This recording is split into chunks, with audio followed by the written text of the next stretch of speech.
Hello guys, welcome to episode 106 of Talk Wrestling. I shouldn't say guys and gals, of course, here on NoDQ.com, Talk Wrestling. Thank you all for watching, all 12,000 and counting of you. Thank you all subscribers.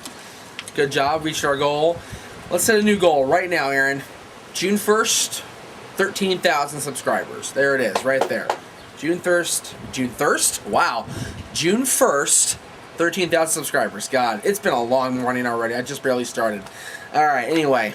It's time for the mailbag. Thank you all for watching the review last week. I know we, again, deviated from the norm, but I wanted to get my thoughts out about Raw and Impact. Raw, again, Monday night, it was okay. Impact was okay. But, they gotta do better. They gotta do better. Anyway, let's get to your questions. All right, this question comes from Josh Gugert. Do you agree with me that Kofi Kingston is too much of a cartoon character to even be a legitimate contender for the title? He seems more like a Coco Beware or Jim Duggan than a Hulk Hogan or a John Cena. When he first started, yes, I agree with that wholeheartedly. Kofi was more of a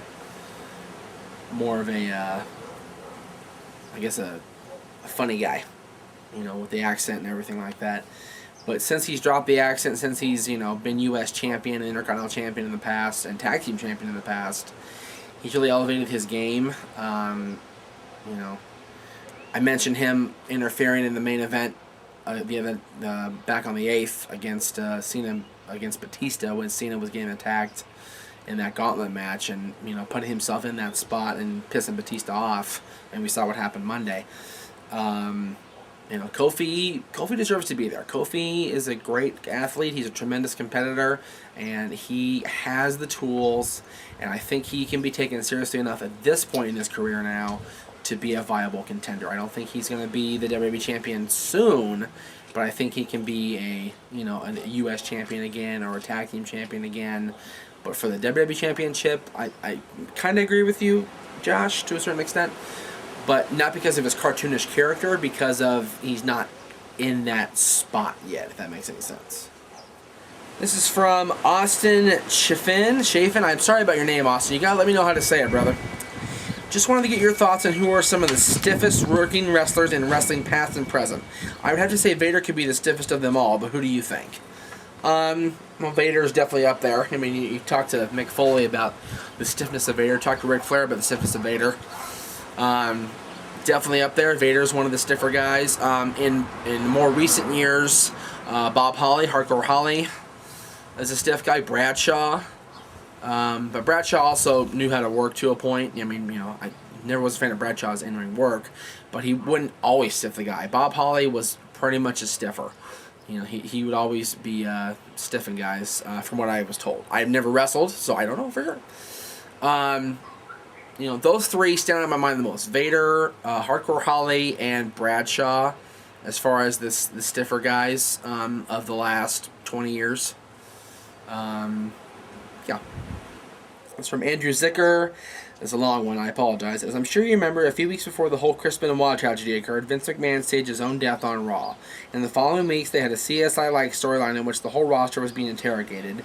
The WWE was even going to have a 3-hour special right after Vengeance 07 to investigate Vince's death further until they turned into a Benoit tribute after the news broke. My question is, if Benoit was still alive at the time, how do you see the rest of that angle playing out?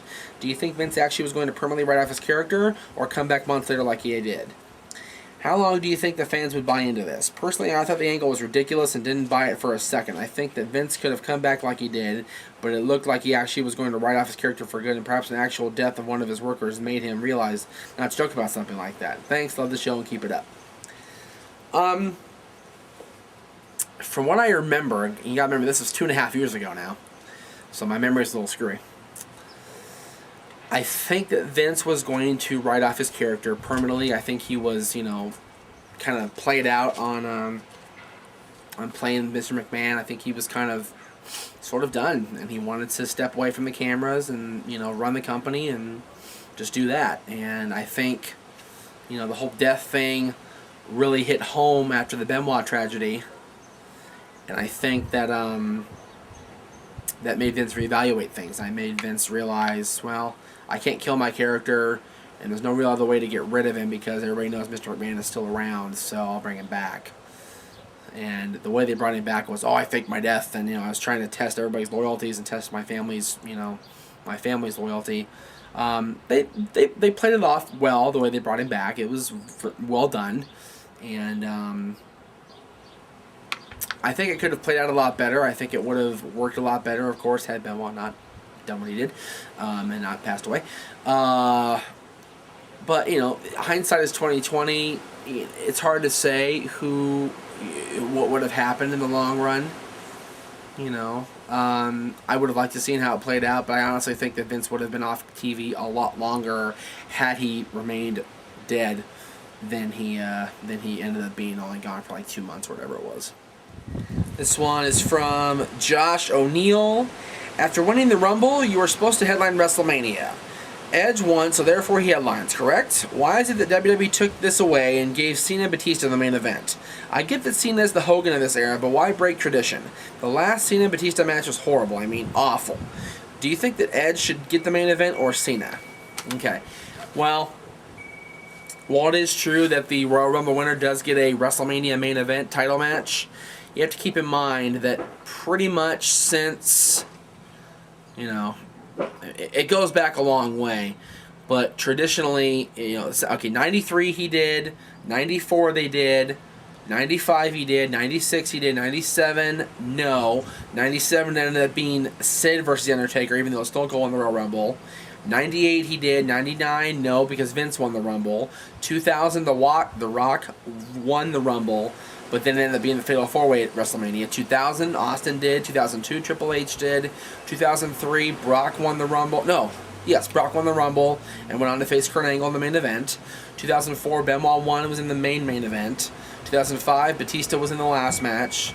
2006, Rey Mysterio was in the semi-main in the World Championship match. 2007, Undertaker was in the semi-main against Batista. 2008 was Cena, and he was in the semi-main. 2009, last year, Orton won. Again, I believe that was the main event, though, against Triple H. I could be wrong, but I'm pretty sure it was.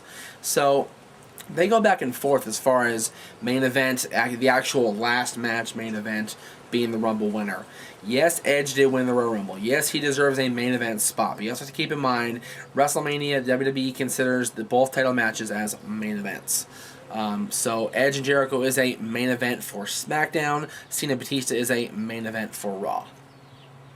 Both those matches are main event quality matches. And yes, Cena Batista wasn't all that good at SummerSlam 2008, but you know what?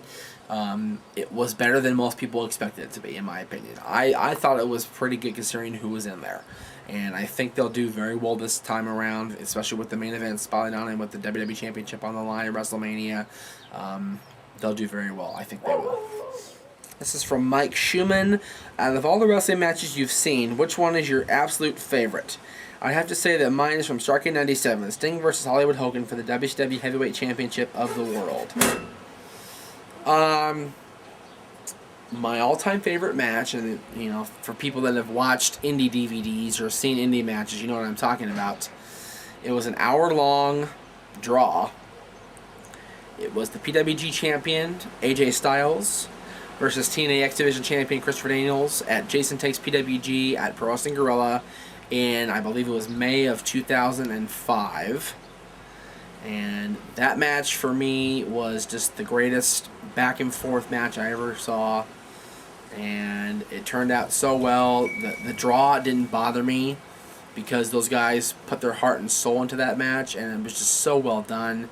And I thought they did a tremendous job. That's my all-time favorite match. WWE-wise, probably Bret Hart versus Mr. Perfect from SummerSlam 91. That was one of the greatest Intercontinental title matches I've ever seen. One of the greatest matches I've ever seen. Just back and forth. Both of them, really gave their all. This is from Jay Bruner on MySpace. Since No DQ reported that WWE is considering a WCW-themed Hall of Fame next year, who would you pick as the first inductees? Well, it depends who's with TNA at that point, because Sting, the Road Warriors definitely deserve a WCW spot. They were a big part of Jim Crockett Promotions and WCW. God, who else? The Horsemen. The Horsemen as a group, if not the Horsemen as a group, then Arn Anderson definitely deserves a spot there. Ric Flair, I would say, but he's already in. God. Big Show, if he's retired. Hogan's already in. Luger maybe. Jim Crockett. Definitely deserves a spot in the Hall of Fame. Especially now that there's less heat between Jim Crockett and the wrestling business now, since he did the Rise of 5 WCW DVD. Magnum TA. Any of those guys. Barry Windham. Any of those guys definitely deserve a spot. Sting, if he's not with TNA anymore, definitely is my top pick, though, for the WCW Hall of Fame, a wing of the WWE Hall of Fame. Can't even talk. This is from B.R. Smith. Just when I thought SmackDown was watchable again, no Triple H to John Cena to Randy Orton title rotation, SmackDown decides to bring back Vickie Guerrero. Why? Never mind the fact that Chavo's without 0 and 1,000 streak to Hornswoggle. I personally can't stand her, and I feel like she soils the legacy Eddie and his older brothers left on wrestling history. What do you think about her returning presence on television? Yeah, Vickie coming back, probably not the best thing for WWE, and for the Guerrero legacy. I thought she was long gone with the whole leaving Raw as general manager and going to spend time with her family thing. And then here she is, she's back again as a consultant and pretty much running the show again with, trying to supersede Teddy Long's authority.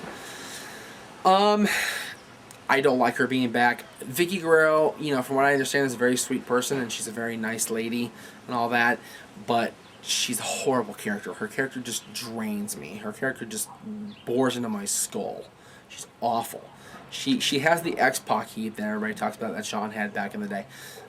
Just awful. Nobody likes her. Nobody wants her around as far as the fans. It's not like we dislike a heel character. It's like we actually don't like her. We don't want her around. Just she bothers me. She bothers us.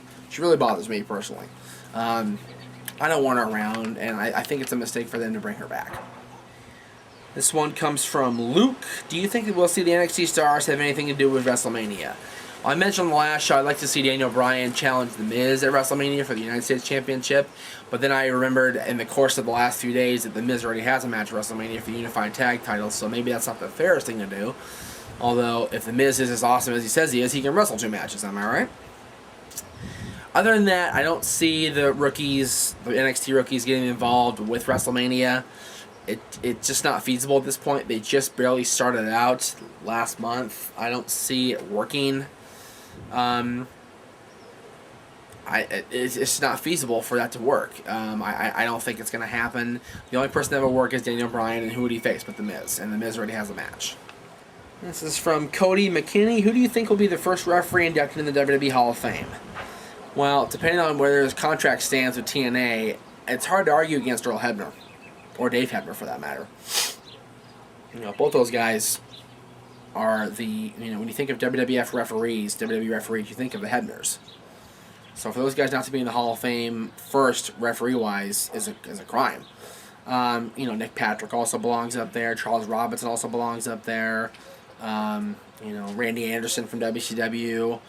Those guys all, made their profession what it is today. And stood out amongst a pillar of people. Those guys definitely belong in that wing. This one is from Kyle Mills. I want to know your thoughts on Evan Bourne. Is he being used wrong? Should he get a U.S. title, WWE title push? What are your thoughts? Thank you, Kyle. Evan Bourne is, I think, pretty much being used, for what he can be used for. He's great, but he's not a U.S. title holder. He's not a cruiserweight. He is a cruiserweight. Excuse me. He's not a WWE champion. He's not a U.S. champion. He's a cruiserweight. He's gonna do the high-flying stuff against the other mid-carders. He's not gonna elevate himself anything past like Money in the Bank match. And if he wins Money in the Bank, I'll be very surprised, very surprised. But that's just the way I see it. I don't think he'll be anything more than a mid-card high flyer. He'll be awesome. He is awesome. but I don't see him going past that little certain point. You know what I'm saying? That's going to do it for Talk Wrestling this week. Thank you all again for watching. All 12,000 and counting of you. Good job, guys. Again, 13,000 by June 1st. Make it happen. Don't forget, this Sunday live on NoDQ.com, you can catch the up-to-the-minute coverage of TNA's pay-per-view, Destination X. Don't forget to check that out. A lot of good stuff going on at Destination X pay-per-view. AJ and Abyss, Shannon Moore and Doug Williams, Hall and Waltman against Nash and Eric Young. Just so many things going on. Definitely worth checking out on NoDQ.com if you're not going to order on pay-per-view. And we'll be back next week to talk about that and a whole lot more on Talk Wrestling.